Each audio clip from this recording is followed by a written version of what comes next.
নমস্কার বন্ধুরা, আজকে আমি বানাবো কুঁদরি পোস্ত। এর জন্য কুঁদরিটাকে আমি পাতলা পাতলা চাপটা চাপটা কেটে নিয়েছি। এরপর কড়াই সরষের তেল আমি গরম হতে দিয়েছি।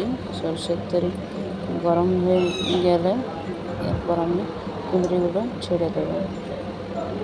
কুঁদরিগুলো ছেড়ে দিচ্ছি। কুঁদরিগুলো ছেড়ে দিয়ে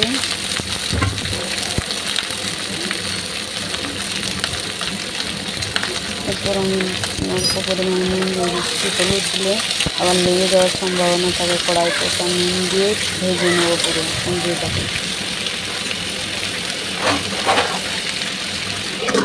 ঢাকা দিয়ে দিয়েছি, ঢাকা দিয়ে ভাজবো। এরপর সেটি মশলা বাটতে দিয়েছি 2টো শুকনো লঙ্কা, পোস্ত আর অর্ধেকটা পেঁয়াজ। প্রথমে আমি শুকনো লঙ্কা আর পোস্তটাকে ভালো করে বেটে নিচ্ছি, তারপর তার সাথে পেঁয়াজটা বেটে নেব। শিলপাটা দিয়ে মশলা বাটলে তরকারির স্বাদ খুব সুন্দর হয়। তাছাড়া এমনিতে আপনারা গ্রাইন্ডারও বেটে নিতে পারেন, কিন্তু শিলপাটায় আমি মশলা বাটি তো প্রতিটা তরকারিতে, আমার বেটে অভ্যাস হয়ে গেছে।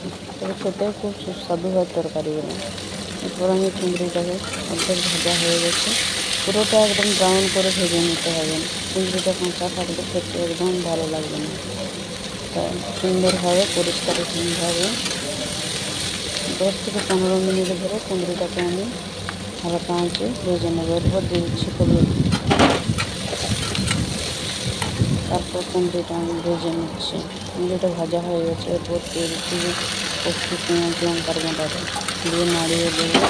পোস্তের গন্ধ চলে যায়, তাই অল্প পরিমাণে কিছু নাড়িয়ে নিয়ে জল দিয়ে দেবো।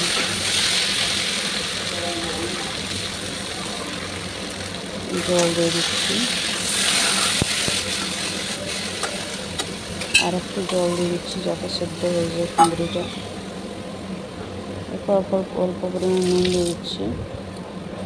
কুঁদরি সিদ্ধ হয়ে গেলে তরকারিটা হয়ে গেছে।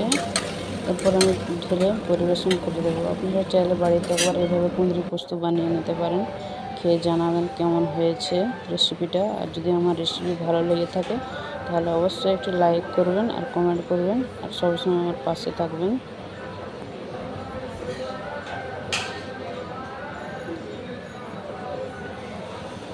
সার্ভ করে দিয়েছি প্লেটে। কুঁদরি হয়ে গেছে আমার কুঁদরি পোস্ত।